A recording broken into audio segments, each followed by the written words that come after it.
Oh, welcome to tonight's show. My name is Adrian. Tonight I'll be interviewing my friend Cristie. Cristie is a mom, a teacher, a YouTuber, and she's recently found her way into the carnivore way of eating. Welcome, Cristie.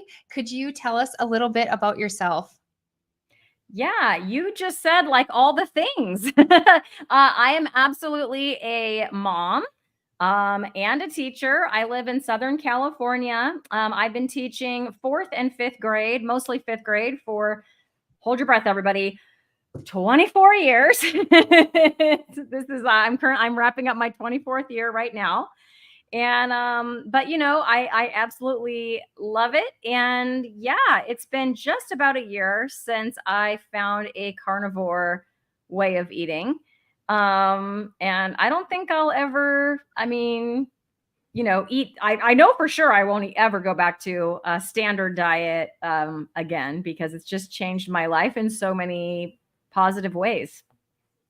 Cristie, can you tell us, and maybe you don't want to tell us, but honestly, it's hard to believe that you've been teaching for 24 years. So, has the carnivore diet reversed your age, or were you always this good looking? How old are you? So I've been teaching half my life because I'm 48. What? So half my life I've been teaching. Yes. So You I'm look 48. 38. Thank you, ma'am. I will say that I've kind of when I first started teaching, and I wasn't carnivore until about a year ago, but my principal used to tease me like, "Hey, when are you getting your license?" Meaning driver's license, when I was 22. So I'll say that I think that I've always looked young, but like for sure the carnivore glow, um, and also kind of taking away my acne and things like that. I do feel like it's definitely helped me appear more youthful than I did a year ago when I started.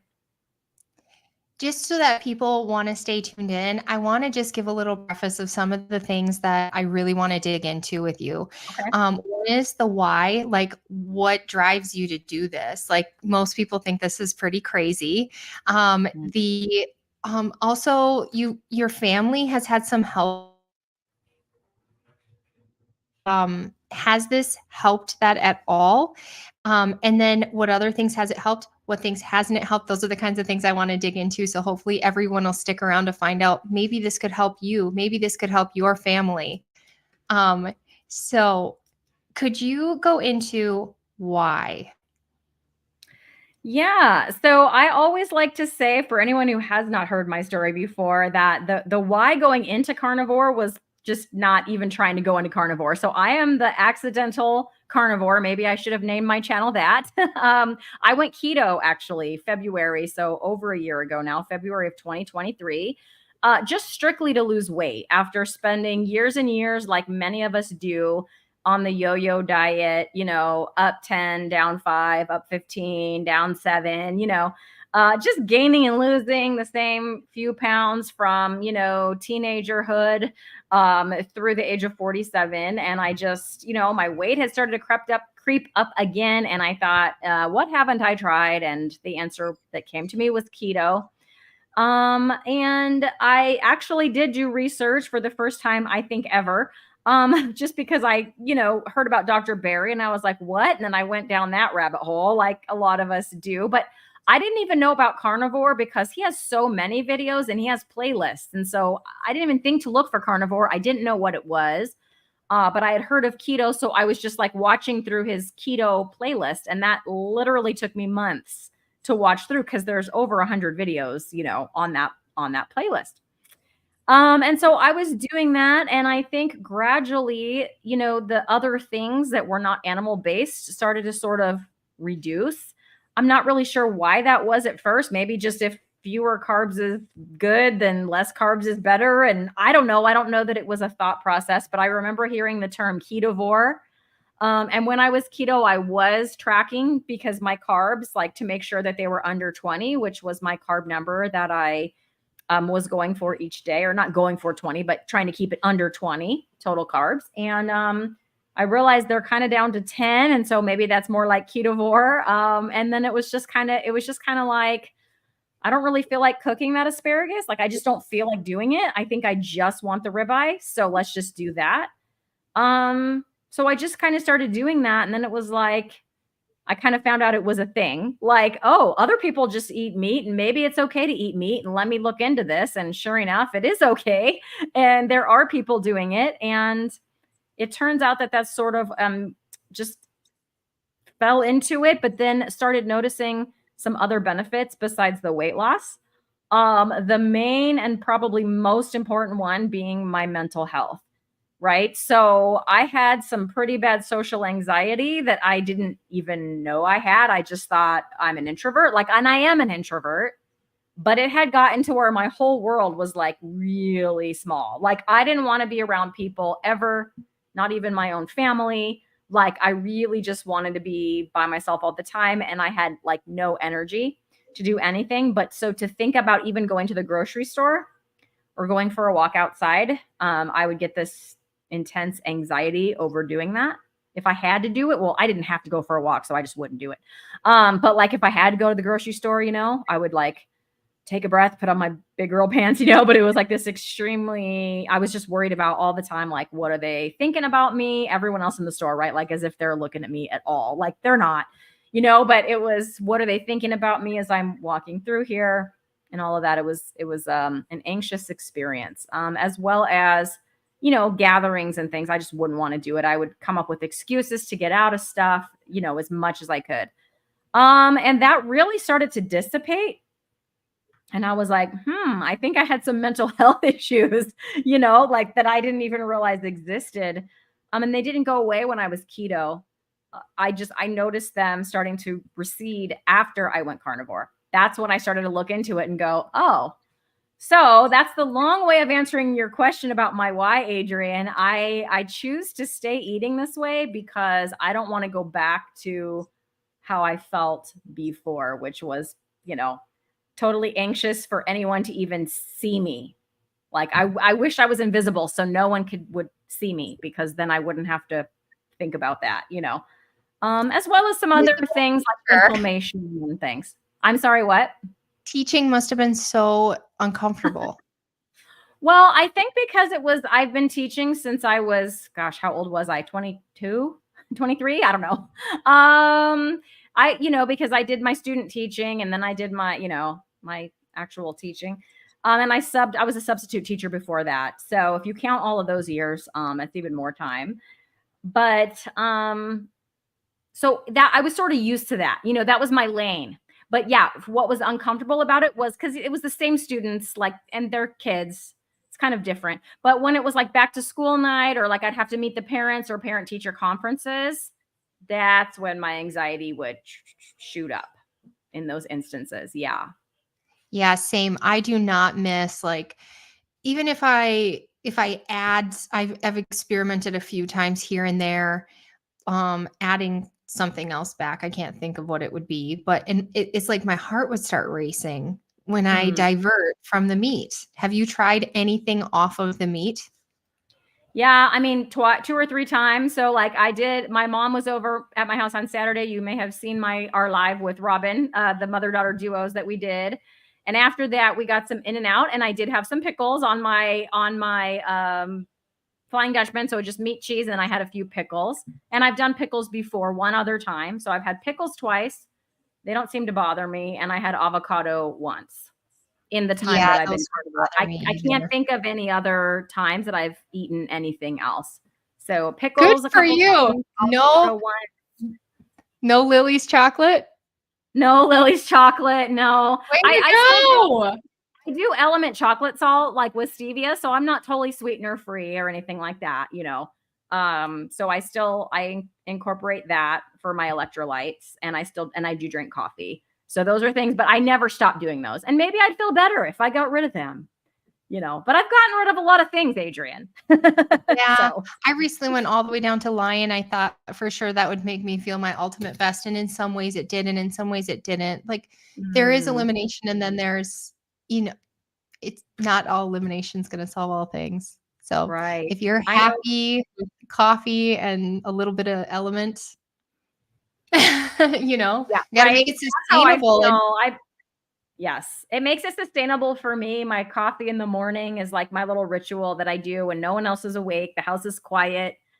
I just sit there, take a breath, get ready for my day, and have a cup of coffee with some chocolate salt. So That it's, sounds lovely. it is. It is. It's quiet and peaceful. It's a really nice part of my day. So I'm going to get real here. Prior to going carnivore, I was chronically constipated for 10 years. And they kept wow, saying, girl.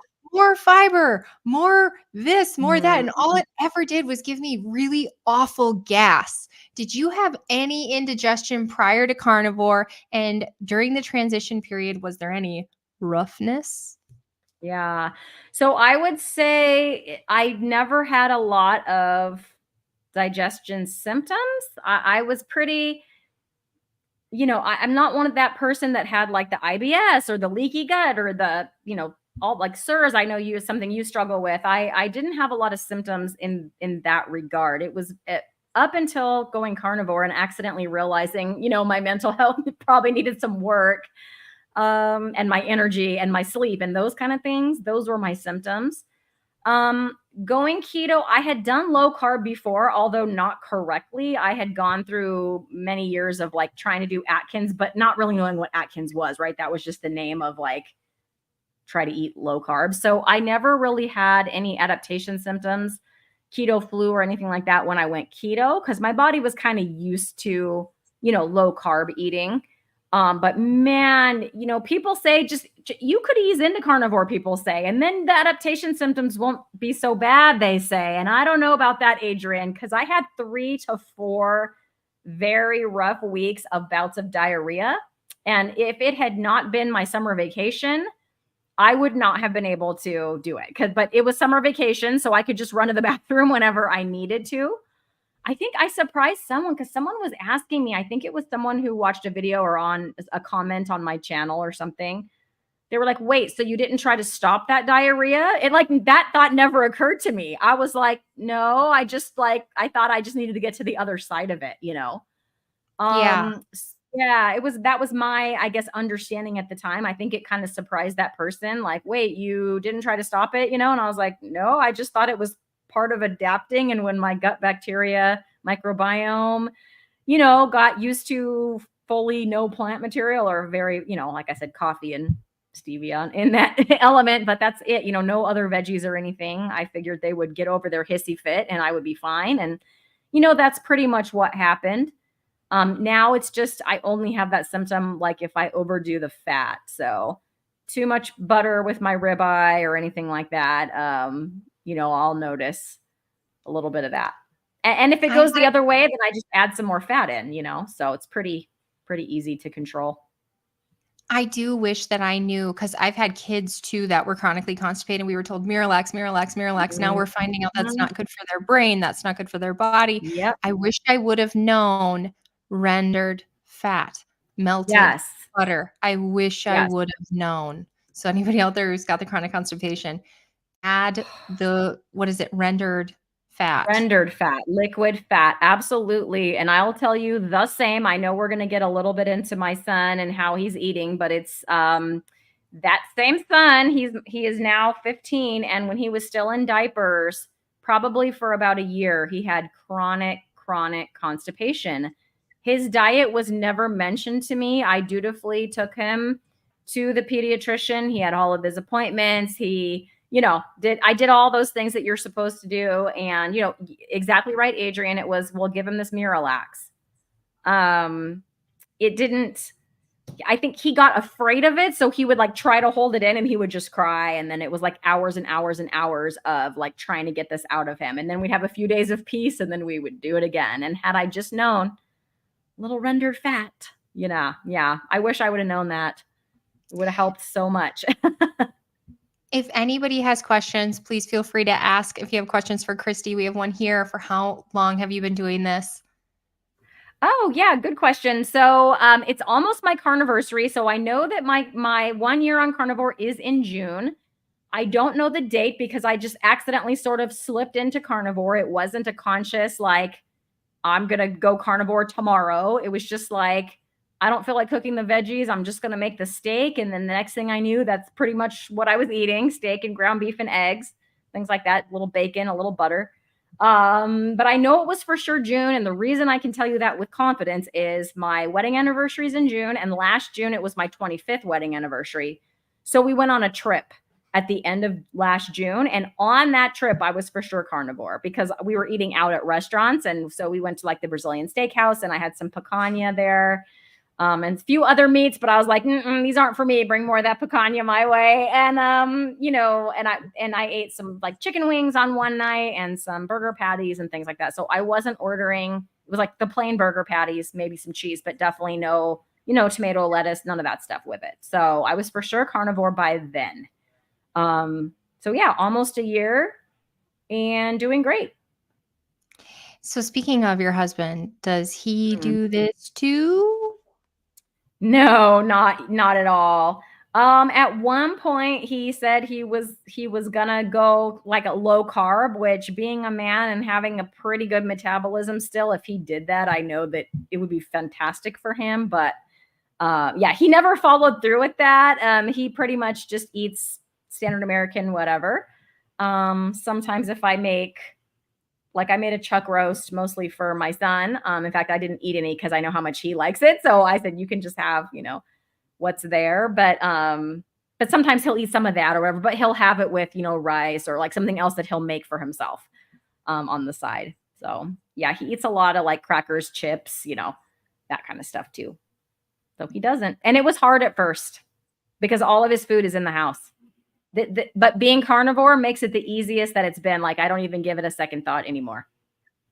Yeah, when I was mostly keto, the same here. Yeah, when I was keto, all of his ice cream and stuff that's in there would totally tempt me. But now it's there, and I always forget it's there until I talk about it like this. I'm just going in the fridge looking for my meat. So. My husband cut pop and French fries basically and started eating a little more meat for like 3 weeks and he lost 30 pounds. Right. I know. And my husband would do the same if he did that. Like it would be, and I've been working so hard. In fact, I've gained a little weight since going carnivore. The weight that I lost on keto, I gained back after going carnivore. And I attribute that to my metabolism and my hormones being so messed up because I was a binge restrict cycle person trying to keep my weight low. But I'm still like, it's fine with me. Like I'm healthier and happier. I'm not living constantly hungry, which I would just live my life constantly hungry. And that was miserable. So I live my life feeling satiated, happy. When I'm hungry, I eat. When I'm not, I don't.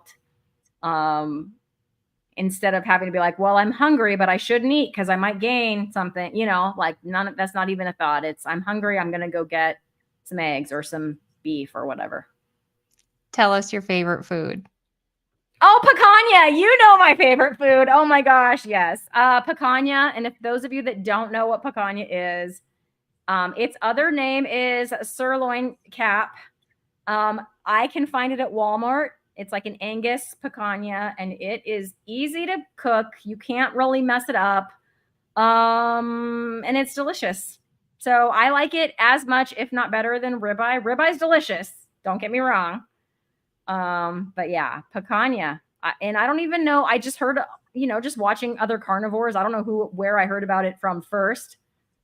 But yeah, I saw it at Walmart. I'm like, let's give this a try. And then that was it. I probably buy 2 picanhas a week.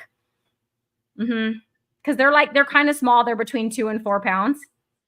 Yeah. So I buy 2 a week. I make 2 a week. And then depending on who's eating it, like a lot of times my son will share it with me, or sometimes my husband will eat some, but yeah, I eat that almost every day. Cristie has a video on how to make picanha. So I'm just gonna show the video. I tried to share it, but it just looked funny. So yes, Charlie, I've heard that too. Oh, there it is. Yes. Head on out to her channel. Like, subscribe, love it all. She goes live constantly with some of the best carnivores in the space and very knowledgeable people. She's consistently spreading the message, tons of information. So definitely go out, like, love, subscribe her channel. I know I do. Aw, thanks, Adrienne. And then we'll just go ahead and show that or maybe I won't because I can't. Never mind. I was going to show. Um, she's also on Lioness Lifestyle Live, where we Oh, interview yeah. different women and health practitioners in the meat space. Okay, Absolutely. Looking so forward to tomorrow. so we have another question here. How do you handle social situations and well-meaning friends that want to feed you? Yeah, I love that question, Michelle. So when I first started, I was a lot more concerned with that than I am now. My family, okay, so shortly after I went keto, my mom went keto, and she's still keto. She's like a meat-based, under 20 total carb a day keto. And she's doing awesome. She's 71. She's like super healthy. She's walking over 10,000 steps a day, which is I think more than I get. She just got back from Greece. Like she's just doing amazing. So I will tell you that as far as that goes, having a mom that eats almost basically the way I do, so family get-togethers are super easy. Also, my brother went carnivore for the first time in January, and he's sort of like cycling. So he's back on it now, but he does it because he's a man, Adrian. So he does it to like lean out. Well, so he'll do it for like a month, lean out, and then, but he's very healthy. He's thin. He's muscular. He does like the rock climbing and all that. So he's muscular from all that. So he can probably get away with some carbs, but I didn't know he had done it again. I thought after January he was done, but he's like on it again right now. So it does make it easy as far as my family goes. My husband's side of the family has just become very supportive. So I will just ask what they're having. And if there's nothing that I feel like I want to eat, I will just offer to bring something. Now, the funny thing is, being 48, I, for years and years and years, hardly had anything like, weddings or things like that. And recently I've had to go to like 3 or 4 weddings. Super weird for me. And every time it was like I ate ahead of time. So I found out what was going to be on the menu. And in neither case, like they didn't really have anything that was just kind of all meat. It was all with some kind of sauce or something that I knew I wouldn't want. So I just ate ahead of time. And then for one of them, it was actually my aunt that got married. So we were there for a pretty long time. So afterwards, I just stopped at like a McDonald's and got some plain burger patties because we were going to have, like a 2.5 hour drive home and I was pretty hungry. So I just did that.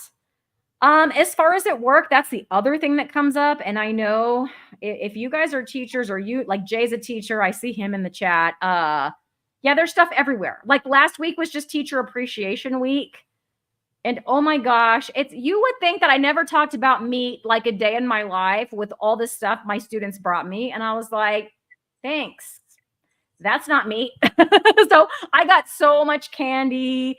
So some of it just goes in the trash. Some of it, if it's expensive, if someone else wants it, I'll give it to them. I feel bad doing that though, because I just look at that stuff as poison. So a lot of it I just throw away, which I feel bad about. I did have 2 students, though, bring me beef jerky. I mean, that was awesome. Because I was like, hey, how nice, you guys. Now, was it clean beef jerky with no sugar? No. But I mean, they don't know.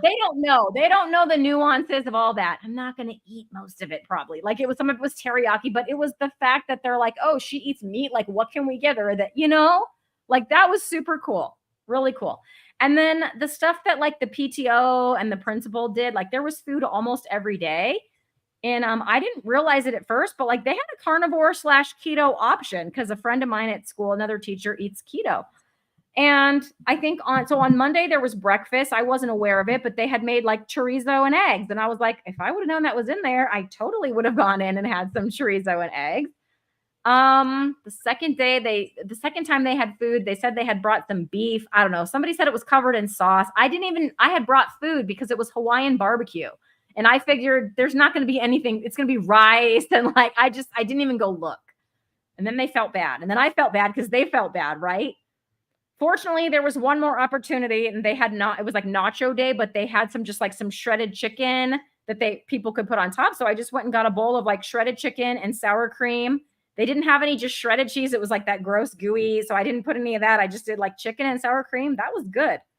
So, and I made sure for everybody to see, because they're like, you're not eating. We're bringing the carnivore stuff for you and you're not eating. Yeah, I really don't get it. Yeah. Do you do spices? Are you You're able to do spices, right? Or no? I am able to do some spices. Generally, if I'm cooking for myself, like my picanha, I just do the smoked salt, or on any other meat like ribeye. Now I just do like the Redmond real salt, but I'm not against spices and they don't make me feel weird when I do meat that I know my son is going to really eat. Like it's one of his favorites. He really likes pork shoulder and he really likes chuck roast. When I do that, he likes it with the Redmond seasoned salt, which has a lot of salt, but then it has like onion powder, garlic powder, and I don't know, like a whole list of other spices in there. And he likes that. But I just put some of that in there, and I'll eat that. So, and it doesn't bother me. So, I generally just use salt or smoked salt, but occasionally will enjoy, other spices, especially if I made it, mostly for my son to enjoy, and then I'll just eat some. Um, that has that on there. Do you ever go out to eat? Like we will go to a lot of grills, but recently, since going carnivore, so I'm like 16 months, I haven't gone to a single Mexican nor Mm, Chinese restaurant because of all the seed oils and the mm, spices. But we'll go to a true. grill. Would you ever, Yeah. and some people will go to Chipotle and those. Do you ever do that, or are you burger patties? So it's been a year going carnivore. I think I hardly ever eat out. The most thing I've gotten out is burger patties. That's the thing I've done the most. I think I've gone to Chipotle once because I was like, didn't want to do burger patties. So I just got like a steak and sour cream and some cheese. I think it was like a teacher day, like a teacher in service day. So you have to find some place that like everybody will like. And yes, we could have done burgers. I just didn't. I think had just had burgers, or I don't know. So I did that one time. Um, I mean, coming up, we're going to be in Austin, Texas. So I'm excited to go to like some barbecue and things like that. So when I'm traveling, I'm also traveling. My husband and I generally go to Las Vegas in summer because we do live in Southern California, and like half the license plates in Las Vegas are California. And that's all of us from here because it's close. Like we could just drive. It's like 4 hours that way. So yeah, we'll be there. And so yeah, it'll be like, we'll go to a Brazilian steakhouse. I'll just have burger patties. He's really good about finding places where I can get stuff, although I don't have him like hunting out the seed oils and stuff. Poor guy. I just don't. If he can just find me some meat, then I will work out the rest of it. So um yeah, but I'd say the thing I've done the most, and we used to eat a lot more out, a lot more, and we've really curtailed that quite a bit.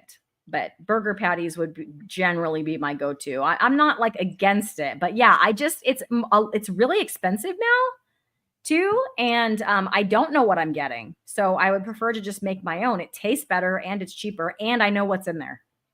So Yes, I'm the same, and there's so many times where I go out to eat, and they'll say, like, they want me to pay for the whole meal, but all they'll give me is the 3 ounces of meat in the meal, and that drives me nuts, and so if I add extra, sometimes they try to charge you for 2 meals, but there's oh my some places gosh. like Applebee's and Buffalo Wild Wings Mhm. and Old Chicago, you can order à la carte, and then it's actually cheaper than like my husband at Applebee's. Have you ever eaten there lately? They have Not late. fantastic burger So patties.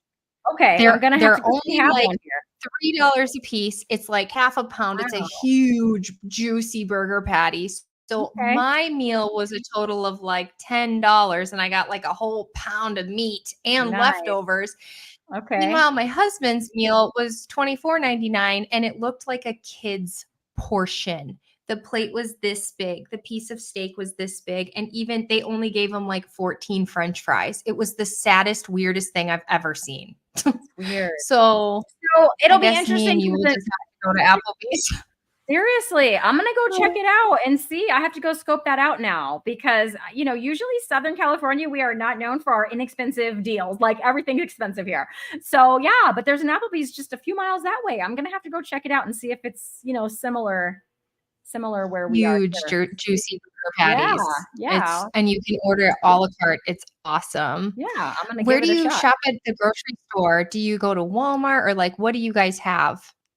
Yeah, so I generally go to Walmart because they'll just deliver it to my porch. So it's just out of I love because it takes me 2 seconds now because once you do it once, all your products are there and you just go bing bing bing and then they just bring it. Like It's the best. Like, I love it. So I generally do that. But for a few things like my heavy cream, like Walmart doesn't have any clean heavy cream. And so I'll send my son. So I have an 18-year-old son, and what I do instead of ordering on like Instacart, I'm like, well, I'm gonna pay somebody because I'm not going over there because I'm lazy. It's not because I'm scared for people to see me. I'm just don't want to go. And so because I'm lazy and I taught all day and whatever. So I'd rather pay my 18-year-old, right? So I'll pay him to be Instacart for me. So he'll go to Sprouts and he'll pick up like the Teton sausages. You can't get those at my Walmart. I don't know if any Walmarts have them. My son eats those for my other son eats those for lunch every day in his school. What we pack for him to go to school, and so they have those at Sprouts, which is like a healthy grocery store. And they have the heavy cream that I like that's clean. That's just the cream and no weird like gums or carrageenan or any of that stuff. But so that's generally the two places where I get most of my stuff. And I wish yeah, like we had that clean cream. I oh, don't you know. can't find it anywhere? Man. So at Sprouts, they have a Maybe a few brands co-op. that are clean. Yeah. Yeah, I wish we If had a I can't Sprouts. find it, Sprouts, none of the come regular to grocery Duluth, stores. Minnesota. Yes, come on, Sprouts, do it. None of the regular grocery stores, I can't find it clean. So it's expensive, but it's worth it to me, because if I'm going to make, so my son, we can talk about this whenever you're ready, but he's gone keto. So he's keto, and he's also 15 and metabolically healthy. So he'll do like, for like a dessert, I'll do like a whipped cream. Well, I don't want to give him that, sometimes I don't want to give him that cream that has all that stuff in there, especially when you find out they use it to like induce cancer in rats to like study it. I'm like, yeah, no, no.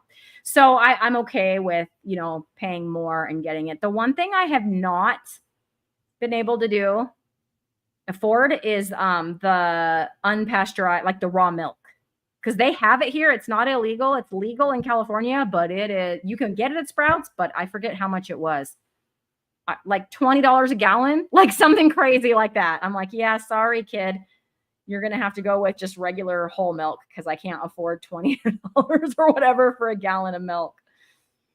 So I'm going to have to yes, write Michael, this down. thank you. Thank you. You can. And my mom, it was on sale. My mom has a Costco membership. I do not.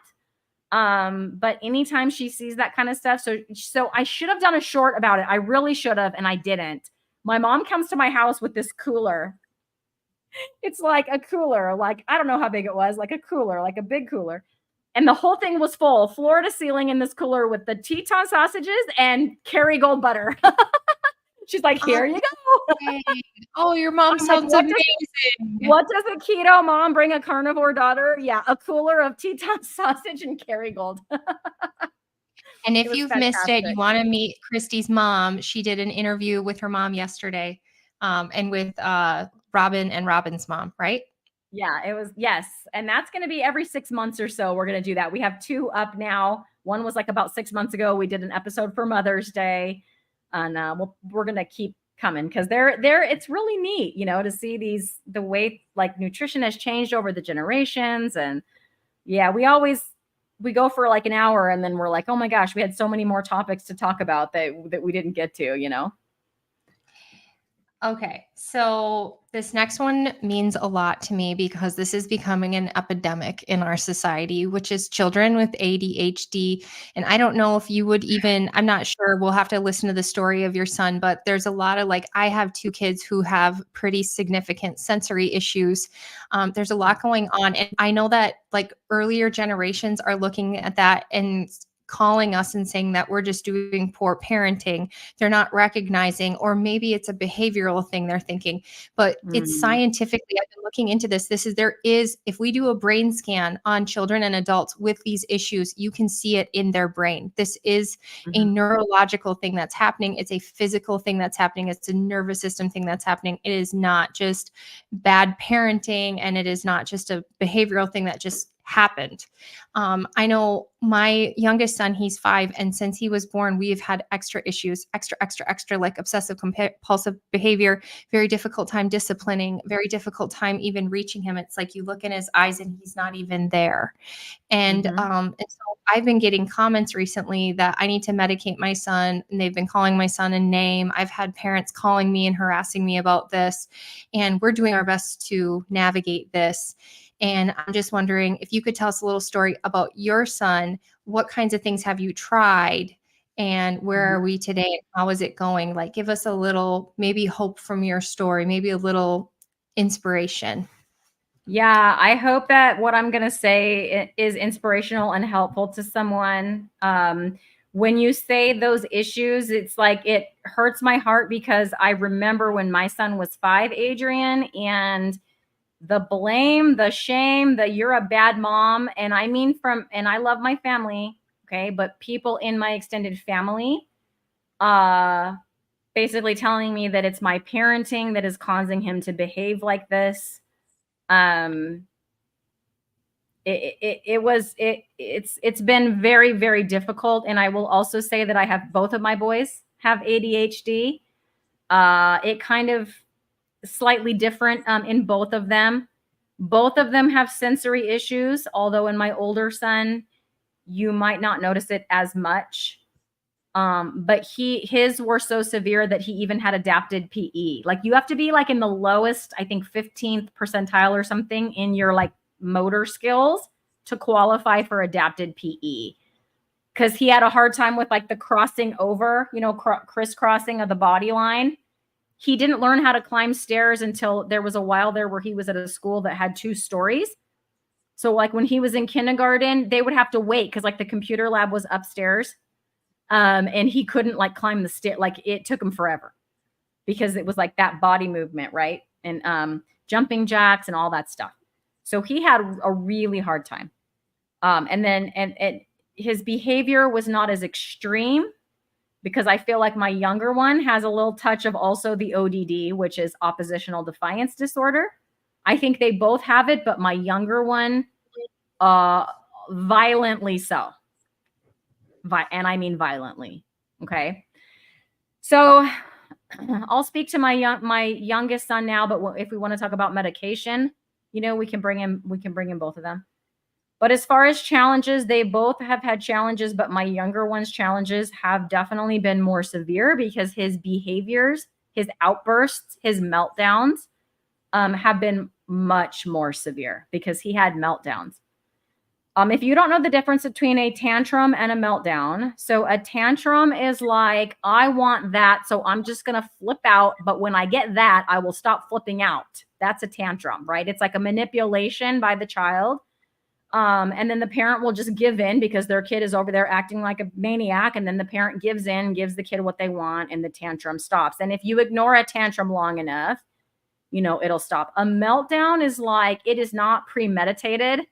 Like they lose their mind and they cannot get it back until they have some sort of regulation. I mean, you have to ignore it because if you engage it, it gets worse. But even if you give them what they say they want, the meltdown continues. So I will never forget this one time in my classroom when my youngest son was in elementary school. He was in about 3rd grade. And he would come to my classroom after school and he was supposed to be doing his homework. And I don't even remember what he started melting down about because he had a meltdown probably 3, 4, 5 days a week.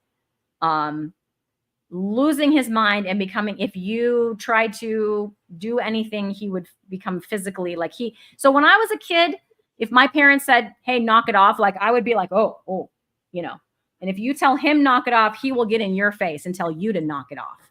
And if you escalate, he will escalate. Like not afraid of you. Not that kids should be afraid of their parents, but there's no authority. Like he doesn't recognize your authority. He doesn't recognize like there's the parent and there's the kid and this is the relationship that should be there.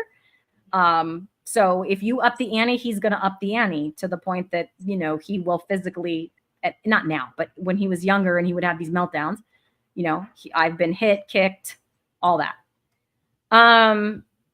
As he was losing his mind. So, anyways, I forget what he was melting down about that particular day, but it had to do with homework, you know. And the teacher next door to me, who's a good friend of mine, she's taught next door to me for a long time, could hear him in there having his meltdown through the wall, you know. And at one point, she was like, just let him whatever, because, you know, he was like, and I'm like, I told him he didn't have to whatever. It doesn't matter. Like, it doesn't, because he has lost his mind to the point that you can say, okay, then don't do that. Well, I want to do that. Well, then do that. Well, I don't want to do that. He's just melting down. And it doesn't matter what you do. So you just have to like disengage, let him go through the whole meltdown until his mind resets. And then you can reason with him after that, right? So it's for him, it's ADHD with a heavy dose of probably ODD and emotional dysregulation, which is higher in ADHD. But his emotional dysregulation was off the charts, probably because he had a double whammy with not the ODD, because he's not officially diagnosed with that. That's just what I say, but we didn't have him diagnosed with it. But also sensory dysregulation. So we had him assessed by a private occupational therapist. And you can have sensory dysregulation in just one of your five senses. He has it in all five, like all five senses dysregulated. So things that would happen, like right now, he's washing his clothes, so I can hear the washing machine. It's fine. Like, I only noticed it because we're having this conversation. I can hear it over there. Like, that would drive him up the wall. So any noises, he looked like an autistic kid, because autistic children often have this too. And you'll see him with the headphones, the noise canceling headphones. That was one of the things that he would have when he was in elementary school, because he couldn't go to a school assembly. He would lose it because it's loud. The whole school is in the cafeteria. And so when he was younger, it was more, I think now he still notices it, but like has coping skills, right? But then he didn't. And so he would go into the assembly with noise canceling headphones like the autistic children. He's not autistic. But his sensory dysregulation was so severe that he couldn't be in that situation without that. And then he had certain places, like when he was a kid at carpet time, he had to sit like in the back in the corner, because he couldn't be like between two people, because that was it. Like he was gonna be all over them. And then on top of that, just because that's not enough things, his ligaments, all of his ligaments. So when he goes like this, it doesn't make a straight line, like it bends back the other way. So all of his ligaments are, not as strong as other people's. And this was all from the OT, the occupational therapist diagnosed all of this. So what happens is his muscles, when he has to sit still, when he's supposed to be sitting still, which he already can't do because he has ADHD, but like whatever, when he's supposed to be sitting still and he's trying to sit still, his ligaments and his joints aren't doing the job. And so his muscles have to compensate for that. Well, muscles get tired. Ligaments don't get tired. Joints don't get tired. Muscles get tired. So his muscles could only compensate for that for so long. And then he'd get wiggly. And then he'd be in trouble because he's wiggly. So it was a lot of things combined, right? In preschool, which we paid for, he probably would have, I'm surprised. I didn't find out till later. I think they were just dealing with it. But they would literally carry him out of the classroom to the office because he'd just be melting down, and he would do it every day. And it was in the afternoon. So it was like an all-day situation, because I would be at work and he would go there 3 days a week. And by the afternoon, he had so much stimulation. Yeah, he would lose it every day. And they would physically have to pick him up because he'd be just losing it, just screaming, yelling, name calling on the floor, like crazy, right? And they'd have to carry him to and I didn't find out. I mean, it was a while before they even told me that was happening. I mean, what am I supposed to do, right? I'm like far away, but and that it was then that we went with the occupational therapist, because one of the parents of another child happened to be a private occupational therapist. And she actually worked with another school district. So she was well-versed in, children. That's like what she did. That's actually who I hired. That was one of the very first things, that we did. And then we paid for therapy out of pocket, because at that time it was preschool. It wasn't public school. And there weren't, services attached to that. So we paid for that.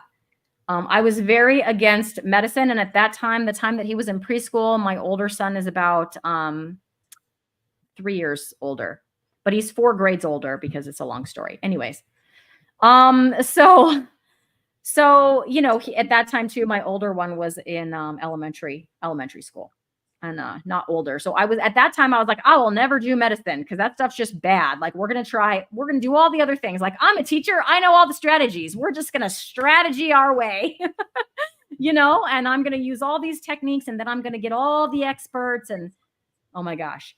So we did the occupational therapy. He went to that. We did all of our homework. Like I noticed no changes, none. Not in the behavior, not in the other things like the grip of his pencil. So even things that were like functional, just not causing a behavior issue, but just because to this day, he still grips his pencil with a 5-finger grip.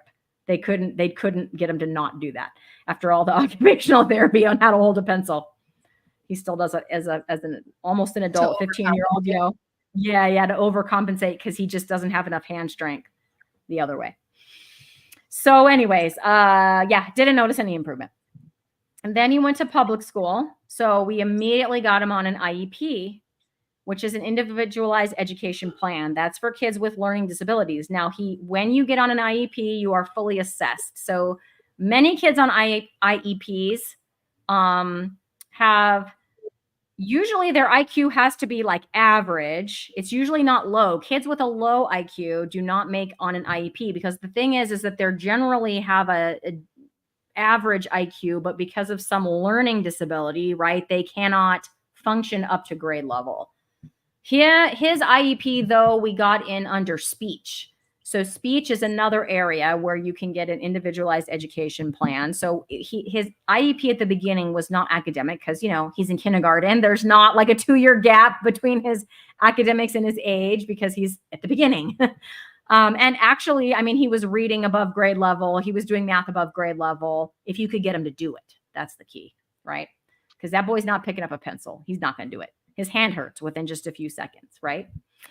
And so we got the IEP for speech in an area called pragmatics, which is how you talk to people, how you interact with people. So he doesn't have a lisp. He doesn't have a problem saying the letter R, like a lot of kids go to speech for those things. Speech also covers this area of pragmatics. So he would do these role plays, like okay, in this situation, this kid says this and this happens. Now, what are you going to say, right?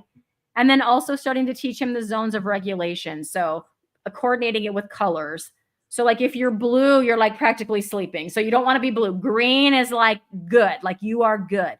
Then you start to go yellow. You're starting to feel a little out of sorts. And then there's strategies identify that you're yellow.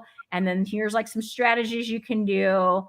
And then red is when he's pitching up, having one of his meltdowns, right? That's red.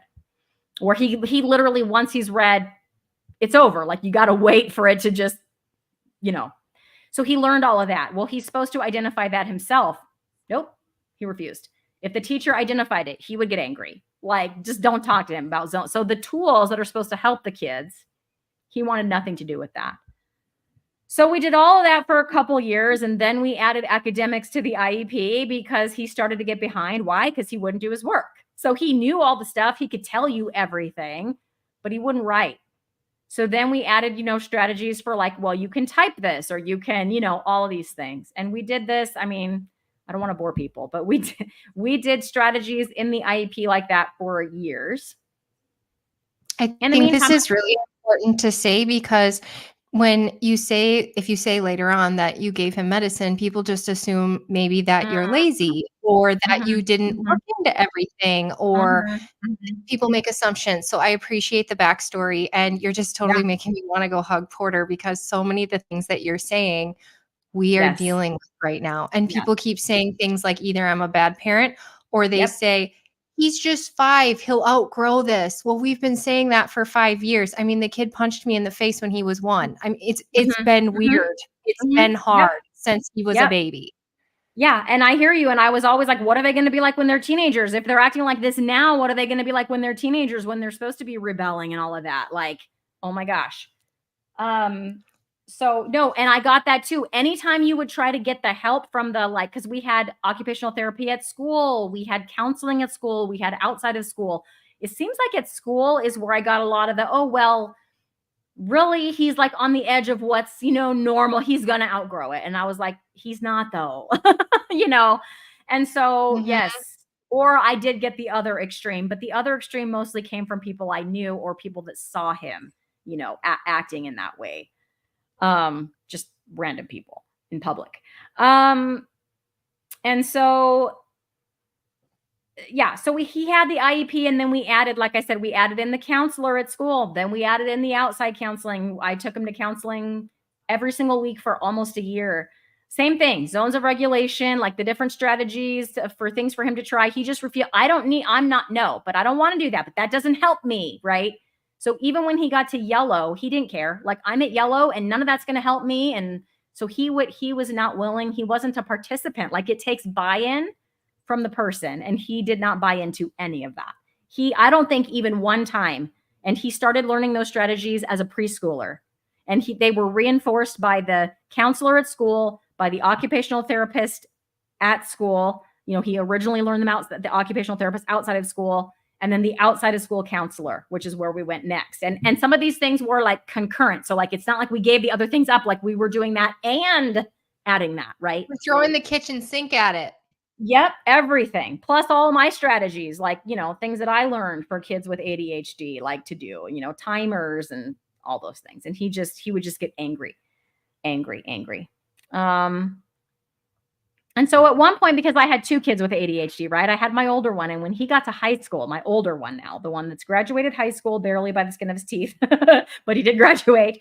But when he was a freshman, this was right before COVID. It was his sophomore year when COVID happened. So the first half of his freshman year was like he was failing classes. So when you fail a class in elementary school or middle school, they're just going to move you on. There's no hold. I mean, they're not going to retain you most likely. They're just going to move you on. You got an F or a D or whatever you got, and you just move on.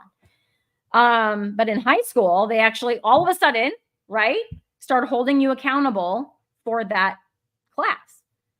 So his freshman year, he failed. I don't remember how many classes he failed, at least one. And then we knew summer school was coming. And then how on earth was he going to pass summer school? And then it was like, that was my first foray, because we had done some things with him too. As far as he had an IEP, moving to a 504 plan. He had also done counseling. We had done some things with him too. And finally it was like, I don't know what to do with you anymore. Like, he didn't have the meltdowns, like the other one did. But as far as academics, I'm like, you have to pass high school. Like, you have to get a diploma. So we did almost all the things with the exception of the occupational therapy. We didn't do that because he didn't need it, right? But we did counseling, we did adapted PE, like I said, we did the IEP, and then we switched it to a 504 when he went to high school. So he had accommodations and then all that stuff. And he was failing classes, and he was going to have to go to summer school, and then they, was starting to rack up. So between semesters, I finally put him on some medicine. And the first day he took that medicine, he was like, I said, so how'd it go? And he said, the thing I was working on was the thing I was focused on. And he was like in shock. And then the second semester of freshman year, he got all A's and B's. And then COVID happened. Oh. And then COVID happened. So that hit people hard. Word. You're not supposed to say the C word. I'm sorry.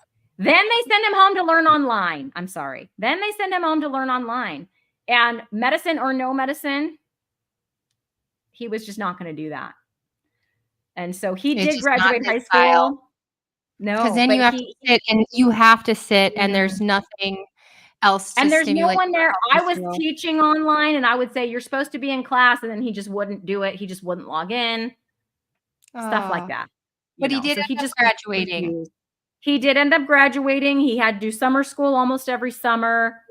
But he got a diploma, by golly, and he's currently working on he's at the junior college, a local junior college. He's getting a certificate in drone piloting. So He's going to be a drone. I know, right? What a nice job to be outside, get your vitamin D, fly some drones. So yeah, so he's not going to have like a degree unless he decides to go back. But for right now, he is very smart, like my younger one, very smart. Academics though, not for him. You know what I'm saying? So anyway, that's him. My youngest one is currently in high school, and he's a freshman. And we tried all the things that I mentioned, all those things. And I never thought that diet was super important. I just never thought it. I heard people talking about the red number 40 and I was like, oh, what a bunch of hooey, like I just thought it doesn't make that much of a difference. And maybe some of that was because, like I said, I never had IBS, right? I never had any of those like I'm not lactose intolerant. Like I just never had any of that digestive stuff. Nor did anyone in my family. So I just, although my one son does have a severe peanut allergy, the older one. But other than that, we just haven't really had that in our family. I just never thought it was important. And then all of a sudden I went carnivore and my mental health turned around. My mental health, which I didn't even think I had a problem. Like he has a problem. I don't have a problem. Right? Yeah. And so granted, I wasn't having meltdowns every day and I never had ADHD, but yeah, I had my fair share of mental health improvements. And I thought, and then I started hearing, and I haven't read any of the books, right? But Dr. Palmer's book and Dr. Ead's book, and all these people now with this whole nutritional psychology thing that's happening. And I was like, we have tried everything else. And I even tried medication with my younger one. My older one seemed to have some success on it. My younger one, first of all, it was a fight to get him to take it because of the texture issues. We finally got, after 2 years, we got one that was a powder that could be put into something. And he was like, it's terrible. I don't like the way it makes me feel. Okay, we're done. That's it. No more medicine. So it did not work for him. So he's not currently taking medication, but he watched me do this diet. And then I just mentioned to him one day, what do you think about this? Doctors have said that it could be really helpful for things with, mental things like ADHD. What do you think about giving it a try? And then I went like this, because he's 15, right? I can't make him do stuff. If he's going to go eat pizza, he's going to go eat pizza, right? He's at school functions. There's all kind of that stuff is everywhere. So he can get that stuff. School lunch is free at his school. So he can go get that food and breakfast too. If he wanted to, I wouldn't even have to be there. He can just go get one. Twice a day, breakfast and lunch, whatever. And that stuff is terrible, what they feed at schools. And so he agreed to try it for 30 days. And within the first week, he started cleaning his room and I didn't ask him to do it. What? Not what I thought you were going to say at all. That's the ticket to getting your kids to clean their room is give them some steak. So can I just tell you that that's awesome. I stopped fighting the clean your room battle about when he was 8 or 9 years old. And he was a borderline hoarder. His room was stacked to the gills with stuff. And if you would try to suggest to throw any of it away, no. Even papers from 3 years ago, even wrappers of things, even boxes from toys where he doesn't know where the toy is anymore, but that's the box it came in. No. So I just stopped fighting. I'm not going to fight with you. It's not we have plenty of fights. I don't need to fight about that. Keep it in there behind your door. And that's you, Yeah. I stopped fighting. And next thing I know, he's getting kitchen trash bags. I don't know how many gallons they are, but the big kitchen trash bags, and they're coming out of his room and they're piling up by the back door. And I'm like, what is happening? And he's like, yeah, I'm cleaning my room. Oh, okay. I think he took 18 trash bags out of his room that day. And then he took them all. I said, okay, well, when you're done, just make sure they all get outside. And okay. And then he did. I didn't have to remind him 3 times. He did. Because the next morning, they were all out there. And then he found all of his broken pieces of technology, and he found an Amazon gift card that he forgot he had because it was in his messy room, and he bought these cables and he cobbled together this working computer from all of his broken technology. He's currently in there using that right now. So his brother's old broken laptop and a half broken Chromebook and an old monitor and I don't know what. I mean, this kid's bright. I can't do that. And then he had organized all of his stuff, the stuff that he knew he wanted to keep. He organized it, but he just had it in bags in the corner. And over the next 3 weeks, he finished cleaning out his closet. So he hadn't done his closet. That was just from his room, the actual room part of his room. So he did his closet. That's now nothing in there except clothes and stuff, normal closet stuff. And he also organized the rest of that stuff. And I never once told him to do it. He just did it.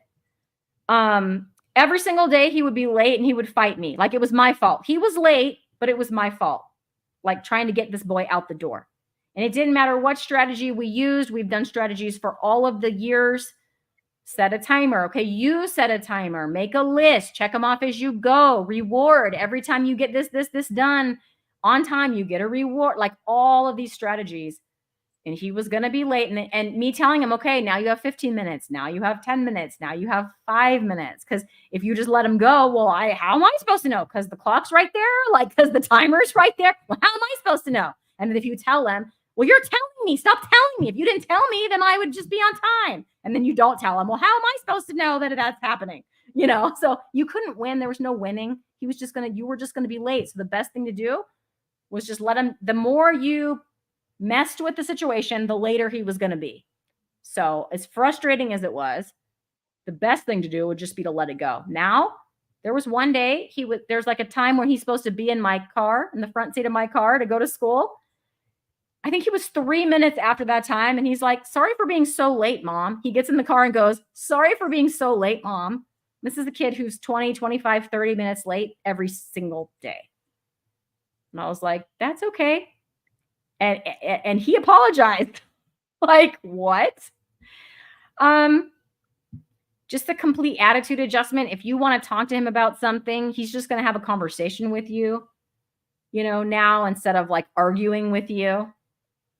It's like the person he's supposed to be is there. Yeah, I think so. Granted, he's a teenage boy.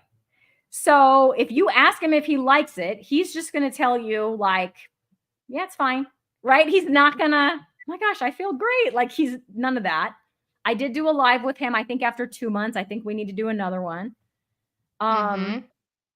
What I'm noticing now, so he was not very heavy meat because he went from like past, just like totally frozen, like chicken nuggets and pizza pockets, that kind of stuff. And I did like substitutions for those things. So I just made like carnivore or ketovore versions of those things with ingredients that I knew what was in there.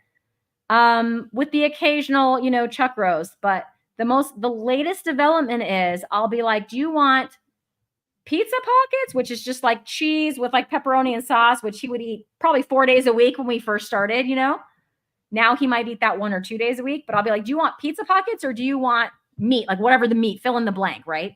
He chooses the meat. Now, he would not have done that 3-4 months ago when we started. He's almost 4 months in. Yeah. So he's like going for the meat more, and he really likes chuck roast.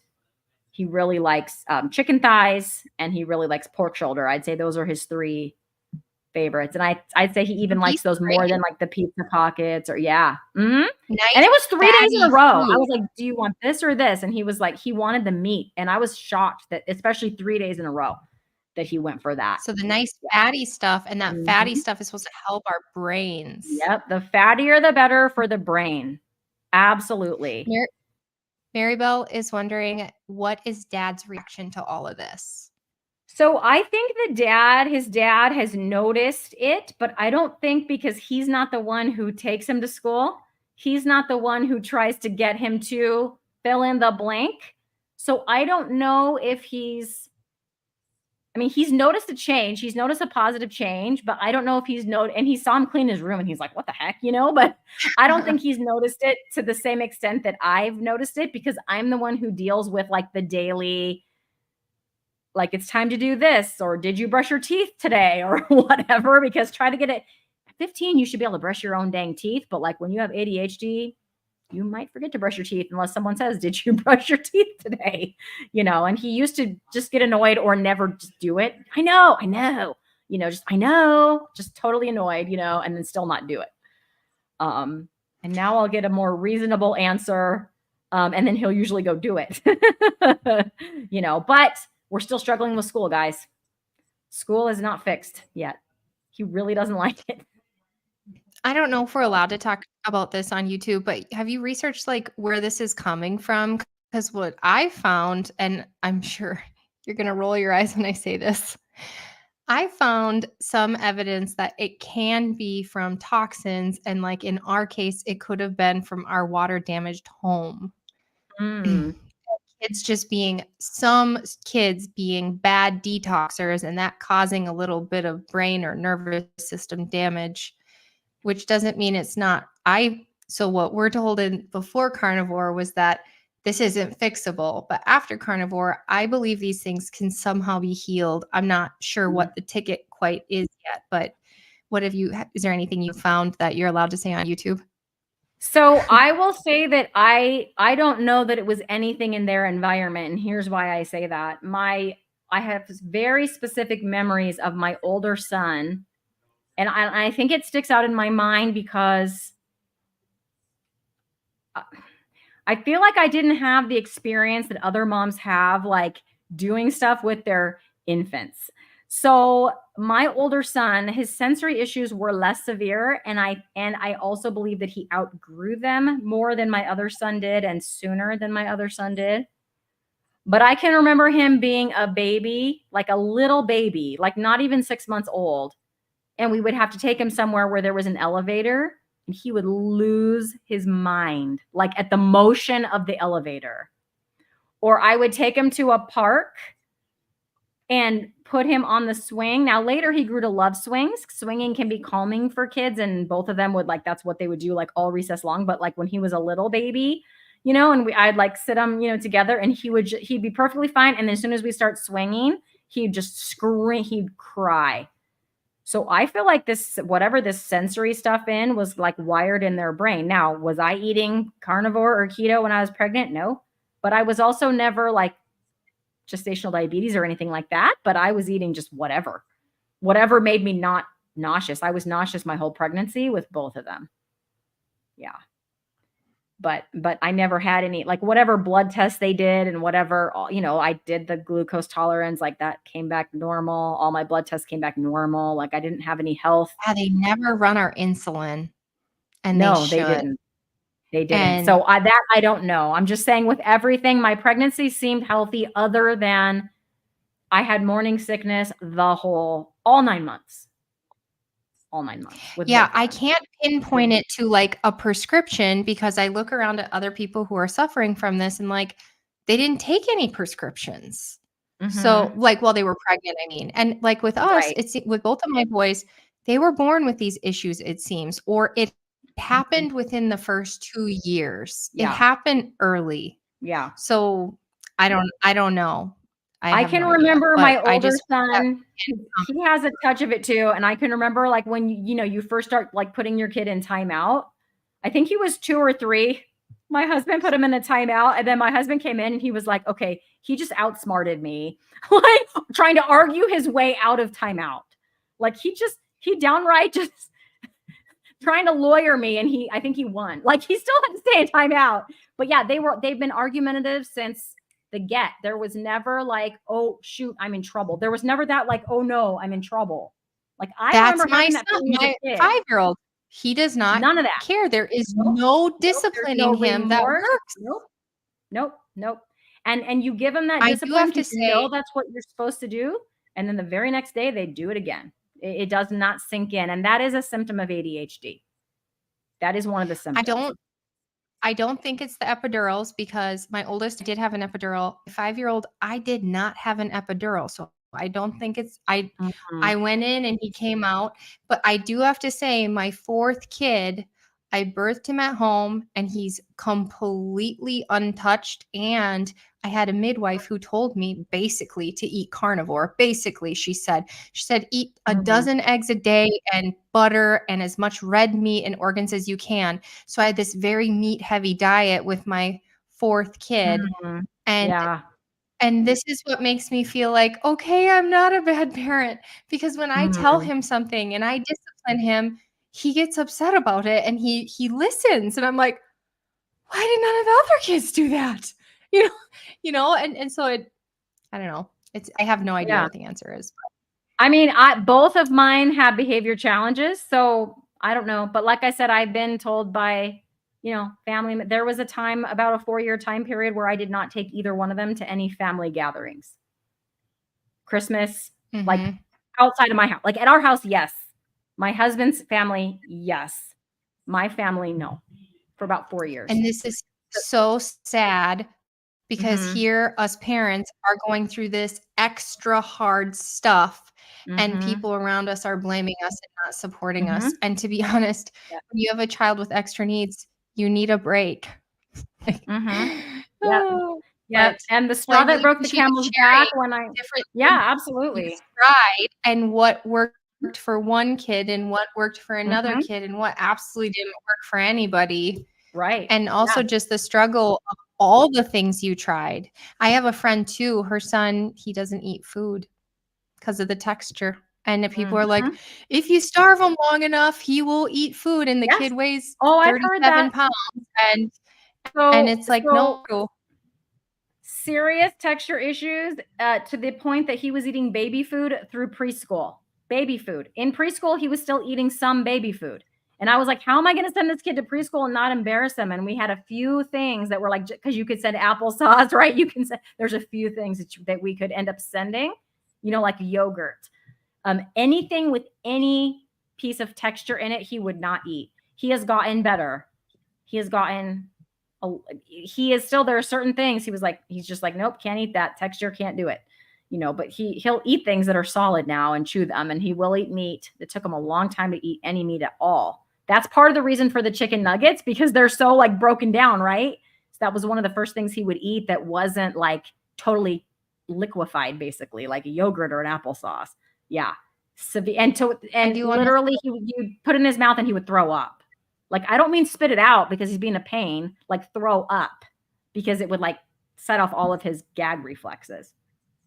Your story is making me realize like every single day we fight him to put clothes on. And Yes. instead of fighting him, maybe I should hug him. And maybe we should go to the store and get him something more comfortable.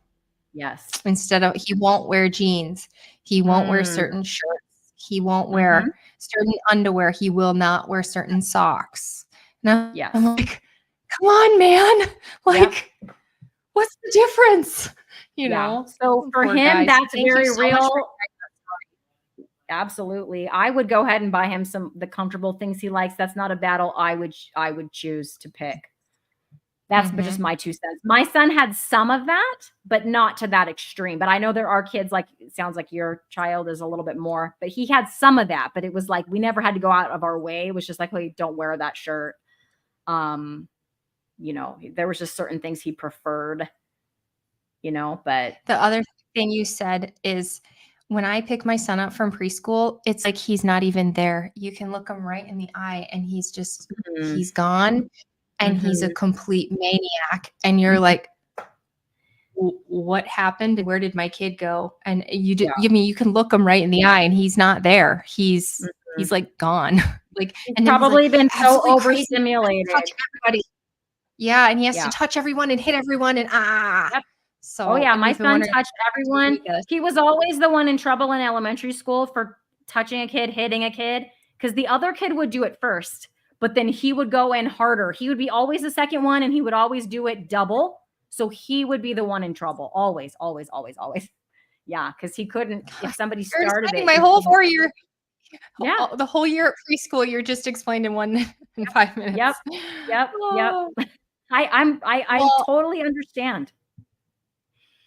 well, that was a really heavy topic. I hope somebody finds it helpful because I know I found it helpful. It's also just helpful just to know, like, we're not alone. Like, the Yes. battles that we're battling, we're not alone. Also, we're gonna get through this. We are. And so I wanna Mhm. end with kind of a light thing. Do you ever do Okay. challenges? I Yeah. love challenges, and I'm thinking I need to do one because it's been a while. Not with food. I don't do food challenges. You lion diet challenge lady. I know you did a lion diet challenge. I think that's fantastic for those people. So I have never done really a food challenge unless you consider a fast. Like I've tried, a fast, like I'm going to do this fast. I didn't call it a challenge though. It was just I was going to do this fast. Generally though, if I'm going to do a challenge, it's an exercise challenge. And there were a few months in a row, like starting in September, I think, of last year. Like I did sprinting, and then I don't even remember the order anymore. I think I did squats, and I did planks in November, and I did hula hooping Ooh. in December. And the reason why, and I think I do need to get, gosh, I've started walking, and I haven't like called it a challenge. And I think if I did that, I'd be more consistent with it. Because I haven't done a fitness challenge in a while, but the reason why that helps me is because I will tend to get bored. And so if it's like my fitness is this, it's like I get bored of it. But like if I do that thing for 30 days and then the next 30 days, it's not that I necessarily never do another plank or never do another, but it's like I've moved on and now I do this other thing. And it just kind of keeps it fresh, I guess. So it doesn't get stale, you know. But lately it's been I have walking, but it 2 hasn't been an ideas. official challenge. Oh, she has ideas, you guys. Okay, let's hear it. Okay. Lay it So, on me. number 1, have you ever done step bet? Because I'm about to join a step bet. We should step bet. Have you done it? I don't even know what that is. So no. Oh! What is that? Do you have a step tracker of any kind? So I Do you have have a a step really old tracker? Fitbit, like a really old Fitbit, one of the original, not original, but pretty close to original Fitbits. So yes, I do. So, StepBet is an app, and you join a challenge, and they're usually 6 weeks long, and the first week is a practice week. So, you'll probably screw it up as you're trying to get this walking into your routine. So, they know that. So, the Okay. first week doesn't count. After that, you pay $40, Oh, but okay. if you make your step goal at the end, let's say it's 5 days a week and they give you a step goal, Mhm. you get your money back plus all the people who didn't make it. Oh, that sounds Like fun. last summer I made like $150 and I stepped and I lost 18 pounds. So it was awesome. So Okay, I'm so about that's to number come 1. up on Number summer 2, vacation. Summer vacation starts June yeah, 7th. What a fabulous you time. gotta get your Fitbit on now because you have to have a Okay. week of data, I think. Okay. I think you Okay. have to have a week of data on the app. So it doesn't matter what version it is as long as it uploads to the app and the app will link to StepBet, blah, blah. Okay. Okay. Cool. Yes, it Second does all of second that. idea, I Okay. think we should coin the picanha fast, where all you do is eat picanha. What do you Well, how many days are we talking? Because I could do that, but I don't know if it's like I could easily do that. I'm thinking like 7 days. 7 Is that days, crazy? picanha only. That's pretty crazy. 7 days picanha only. Let's see what happens. I bet you I wa anything that you would lose weight because it is a leaner meat, right? Yeah, it is a leaner It's meat. Yes, very filling. it is It's very very low filling. inflammation. I'm Yes. saying maybe in our picanha challenge, you're still allowed to have coffee. Like, we're not going lying here, but, Yeah, yeah, yeah, yeah, yeah, coffee yeah. plus picanha. You think about it and let me Okay. know, and we'll coin the challenge, and we'll make it famous. That will be fun, and I think for 7 days, yeah, I could do that, and I'm thinking that might even turn me OMAD because you know what I'm because usually I'll have, like, eggs in the morning and then picanha in the afternoon or whatever it might be, whatever combination. I mean, there's been days where I'll have picanha and eggs in the morning and then more picanha for dinner. I've done that. Yes, You so know? I eat picanha usually, I'm a 3 a day person, 3 meals a day, and I ate nothing Okay. but picanha today, and I only had 2 meals, and I still See? feel full. I'm really thirsty, but I still feel full, and what's picanha is so good, you honestly don't even need to salt it, and I don't know, I air fry it, and there's drippings underneath, and the drippings are phenomenal. Yes, they Like, are. the drippings They are are. so good. It's juice and Mhm. fat, so I put it in a container, I put it right in the fridge, and yeah, so we'll make an official announcement at Lioness Lifestyle Live tomorrow, 7 PM Central on That will be the fun. details I wonder if Ellie of will our be in. Kanye That will fast. be fun. And you need to Yeah. text me that name of that app because I think I would love to do that. That would be awesome, but I gotta get my Fitbit charged up. Yeah, it feels so good. Yeah, that's awesome. Um, I love what Josephine just said. I guess I'm in control around here too. This is both of our there we go.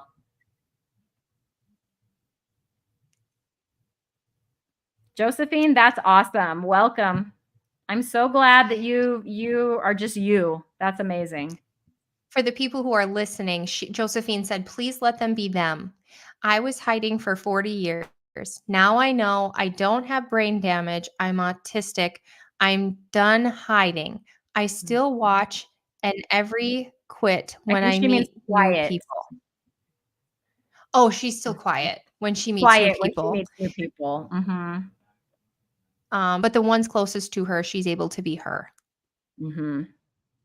It's fantastic. So thank you so much for sharing and for being here. And Cristie, thank you for being my first live solo interview. I really What? appreciate it. Thank you for sharing your story. Thank you That's for sharing amazing. what And you've look, done. I know sometimes it's hard to share those tough things in our family. But hopefully yeah, someone out there finds this helpful, inspirational, or at a minimum, just that you're not alone. So, is there anything I absolutely. missed? I Oh, don't oh, think so, other than, we have a Pixel sighting for those Pixel fans out there. so again, go like and subscribe to Cristie. You probably already do Thank because you. her channel's way bigger than mine. And Oh, and your also you channel's can find awesome, her on Adrian. Instagram. So thank you, everybody. I hope you have a great night. Bye. Bye.